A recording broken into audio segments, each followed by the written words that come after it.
25 को आज हम लमगड़ा विकासखंड में जबरन मजबूरी के कारण तालेबंदी करने के लिए मजबूर हुए हैं। 1.5 माह पूर्व में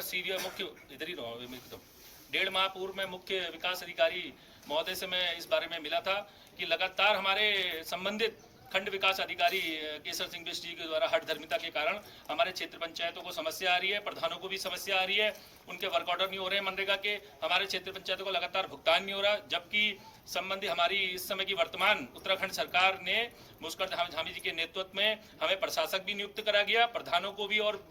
विकासखंड के हमारे प्रमुखों को भी, जो इतनी मेहनत हमारे जो प्रतिनिधियों ने इतनी मेहनत और इतनी कड़ी मेहनत करके देहरादून में धरना प्रदर्शन करा।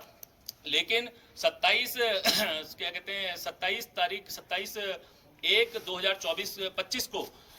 प्रशासन की तरफ से भुगतान करने संबंधित एक लेटर भी आ गया, लेकिन लगातार उस लेटर आने के बाद भी प्रशासन की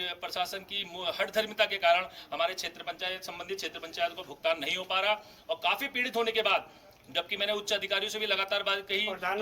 तो उच्च अधिकारियों से मेरी बात हुई, संबंधित हमारे मुख्य विकास अधिकारी महोदय के साथ साथ मेरी डीडीओ साहब से भी, पंजी से भी बात हुई, तो पंजी ने भी कहा कि हम संबंधित डीडीओ साहब से बात करेंगे और प्रमुख जी एक बार हमारी बात का कथन उन्होंने बीच में मध्यस्थता करते हुए उन्होंने कहा कि एक मौका दीजिए, तो उनकी बात को हमने सर माथे पे लेते हुए पिछले 20 दिन से हमने इसी आशा और उम्मीद में थे कि हमारा भुगतान हो जाएगा, लेकिन चुनाव सर पे खड़ा है, कभी भी सरकार इस चुनाव को करा सकती है, हम चुनाव से नहीं डर रहे हैं। लेकिन पिछले 6 महीने पहले जबकि हमारा सारा पेमेंट राज्य वित्त का पैसा और अब तो पिछले 4 दिन पहले 15 वित्त का भी पैसा सरकार के द्वारा हमारे खाते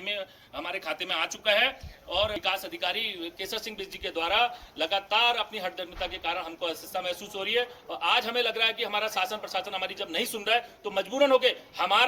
हमारा लमगड़ा ब्लॉक, हमारा विकासखंड, इन क्षेत्र पंचायतों का विकासखंड होने के साथ के कारण हमें ही पीड़ित होने पड़ रहा है, तो आज हम मजबूरन इस ब्लॉक में तालेबंदी के लिए मजबूर हुए हैं। और ये सिर्फ एक दिन की तालेबंदी नहीं है, आज हम प्रशासन को भी कह देना चाहते हैं कि अगर हमारी समस्याओं को समाधान नहीं होगा और हमारा भुगतान नियमानुसार, हमारा भुगतान कोई हम ऐसे नहीं कह रहे कि बिन काम के हमको भुगतान करना है, अपने कनिष्ठ अभियंता को क्षेत्र में भेजिए, अपने संबंधित फील्ड ऑफिसर को क्षेत्र में भेजिए, जिन हमारे क्षेत्र पंचायतों के काम पूर्ण हैं, जिनके वर्क ऑर्डर बन चुके हैं पूर्व में, उनका अगर भुगतान नहीं होगा तो ये लगातार तालेबंदी रहेगी। ये सिर्फ आज की बात नहीं है, हम कल भी, परसों भी, नरसों भी, जब भी विकासखंड में और संबंधित विभागों के काम होंगे, जब तक हमारे क्षेत्र पंचायतों के मान सम्मान का ख्याल नहीं रखा जाएगा। और साथ ही साथ हमारे ग्राम प्रधान के संगठन वालों से भी मेरी बात हुई, उन्होंने भी कहा प्रमुख जी आज हमारा अचानक कुछ काम पड़ गया था सभी ग्राम पंचायतों में, आज उनके किसी ये हमारे आवासों की सर्वे चल रहा है, तो एक दिन में बहुत जल्दी ग्राम प्रधान संगठन के द्वारा भी सारे प्रधानों के तत्वाधान में एक बहुत बड़ा धरना प्रदर्शन होने वाला है। तो मैं कहना चाहता हूं, मैं दोनों हाथ जोड़ के निवेदन करना चाहता हूं अपने संबंधित उच्च अधिकारियों से, जिसमें मुख्य विकास अधिकारी डीएम महोदय को भी मैंने एक पत्र दिया था और डीडीओ साहब से भी कहना चाहूंगा इस समस्या का निराकरण करिए और संबंधित खंड विकास अधिकारी महोदय का यहाँ से तबादला करिए, नहीं तो कभी भी कोई अपनी घटना होने के लिए शासन प्रशासन जिम्मेदार रहेगा। और